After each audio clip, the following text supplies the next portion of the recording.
What is going on, guys? This is EK1 Gaming here, and welcome back to another Destiny 2 build video. Today's video is going to be focused around the Warlock and doing a lot of damage with those fusion grenades. Now, there's not a lot of build diversity with Warlocks. I get that, and I do understand that it's probably this build is out before, but I wanted to share this anyway because I've been using this when I use my Warlock. Now, don't forget, we are doing the giveaway for the Pride Emblem still, so if you want to win that, all you have to do is comment on all of our Destiny 2 videos. The more you comment, the more you get entered into the competition. With all that being said, if you do enjoy it, hit the like button, subscribe button. Let's get straight into it.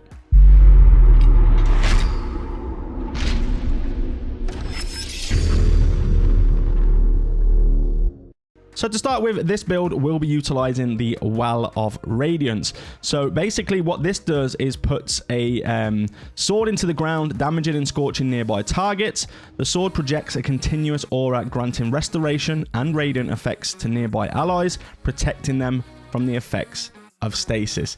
So basically it puts down a well and it keeps you alive, and then it gives everything else to your teammates as well. So when they're in there, it's going to be absolutely fantastic. So it's a must-have really for any Warlock. It's pretty much the best Warlock super. Alongside that, we're going to be using the Empowering Rift, the Burst Glide, the Incinerator Snap, and of course, the Fusion Grenade. Fusion Grenade is one not to be taken out, so be sure to have the Fusion Grenade equipped at all times. So now getting on to the aspects, our first one we're using is Icarus Dash. So you press X or whatever you're on. If you're on console, you press a button and you dodge quickly while airborne. While Heat Rises is active, you have an additional dodge. While airborne, rapidly defeating targets with your super or weapon grants cure to you. So it's definitely worth having. I like it just to have the dash. If you're jumping around, get the dash. It's like a dodge in the air, which is pretty cool, and it's definitely worth having on. Then paired with that, we're going to be going for Touch of Flame aspect. So your healing, solar, fireball, and fusion grenades have enhanced functionality. Healing grenade improves the strength of cure and restoration. Solar grenade increases linger duration periodically, emits blobs of lava around its perimeter. And the fireball grenade increases targets search radius and maximum target count. The fusion grenade, which is what we're using, explodes twice, doing more damage. So it's definitely a must-have to have Touch of Flame solar aspect. Then getting into our fragments, now we're going for Ember of Ashes. So you apply more scorch stacks to targets. Of course, we are going to be scorching targets. This just means we apply more stacks to them. Then we're going for Ember of Solace. So radiant and restoration effects applied to you have increased durations. So we are going to be radiant, we are going to have restoration. So it's just going to increase that duration for us. Then we're going to go for Ember of Char. Now, Ember of Char, your solar ignitions spread scorch to affected targets. So we're going to be scorching a lot of targets. This also gives us plus 10 discipline. And then the last one is going to be Ember of Empyrean. So solar weapon or ability final blows extend the duration of restoration and radiant effects applied to you. So once you have got restoration or radiant, just keep doing kills or solar ability final blows, and it's going to extend the duration for you. So now let's take a look at the actual build breakdown and what we're running on this Warlock build.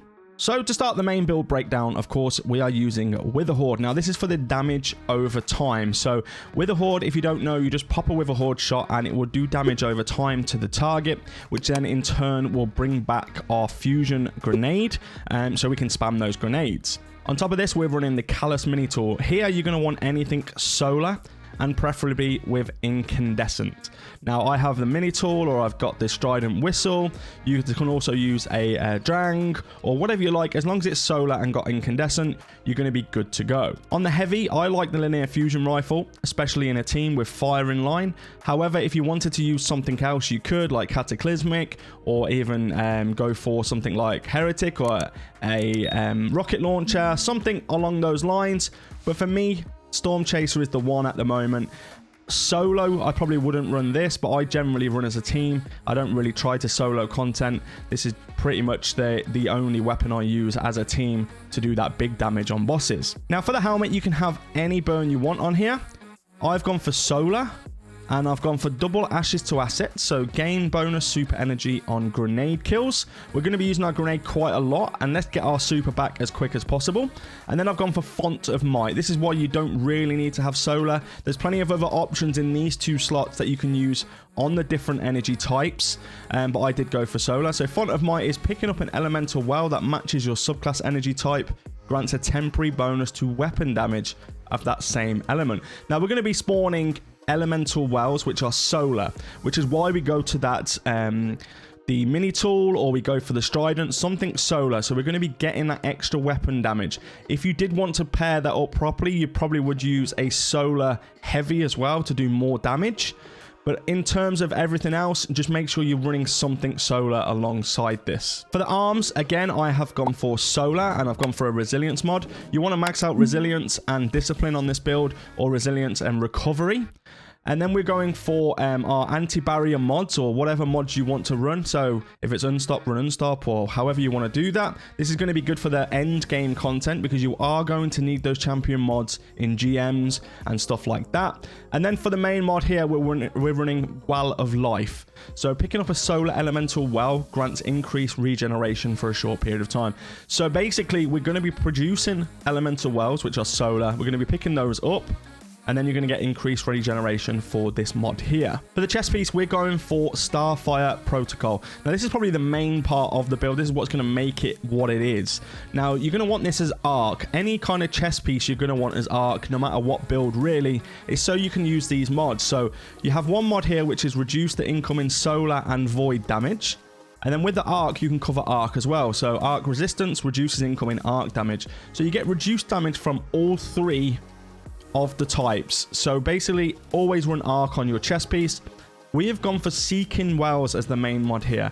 So elemental wells that we create will move across the ground towards nearby players, meaning we don't have to go and get those solar elemental wells. They're going to travel to us, and we're going to be collecting them as we're standing there, either in our rift or however you want to do it. They're going to come to you, so you don't have to run around. The main perk for this chest as well is Fusion Harness.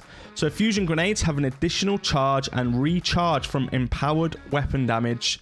Fusion grenade kills grant rift energy. So basically, what you're going to do is you're going to spam your weapons. So you're going to throw the fusion, you're going to then hit a wither horde or a mini tool, or however you want to do it. Just keep hitting, and then you'll watch your actual grenade energy just keep shooting back up, so you can throw as many fusion grenades as possible. Just keep switching through, getting your grenade back, throwing it, switch weapons, hit, grenade back, throw it, and you can keep doing that while you're in your super, so you can literally just recharge it from all empowered weapon damage. And that's why the Wither Horde is so good for this, for the damage over time. It's going to keep ticking, and it counts as damage each tick of damage that it does. So that's a very good pairing, is the Wither Horde and the Starfire Protocol. For the boots, we are going solar again. So we have gone for Innovation, so reduces grenade cooldown each time you pick up an orb of power. Really, we're going to be getting our grenade back anyway, so it's not a major deal.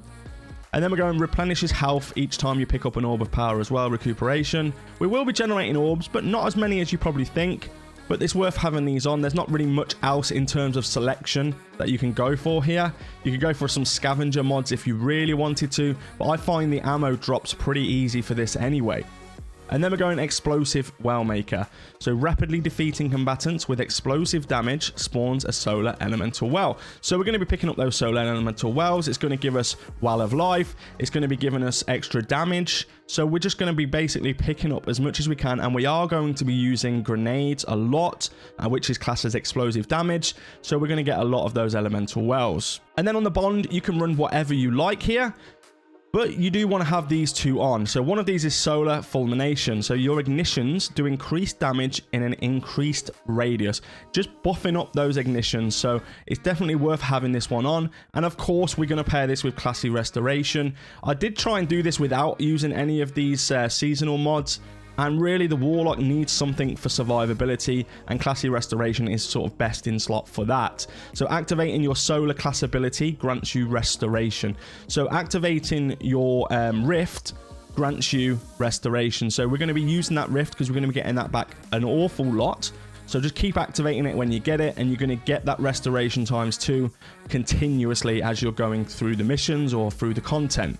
We don't have any end slot on here because we are using a minor resilience, and really for 1 energy there's not really a lot out here. Potentially you could switch out the resilience if you've got high resilience already, and then have something like Well of Ordnance, so picking up a solar elemental well grants you additional grenade energy. However, we really don't need it that much because we do have our grenades coming back instantly anyway, just by using our weapons. So that's it for today's build breakdown. I hope you really enjoy this Warlock build. I'm not really a huge Warlock fan, as you probably gathered. I do main Hunter and Titan, but this build is actually fun. It does a lot of damage. I wish the Warlock did have more build diversity. I understand this build is pretty much everyone's using this one because there's not a lot of diversity when it comes to it. We'll try and create some new ones for you guys, but if you did enjoy the video, hit the like button, hit that subscribe button. Go ahead, follow us on TikTok as well. Take care everyone, stay safe, and we'll see you all next time.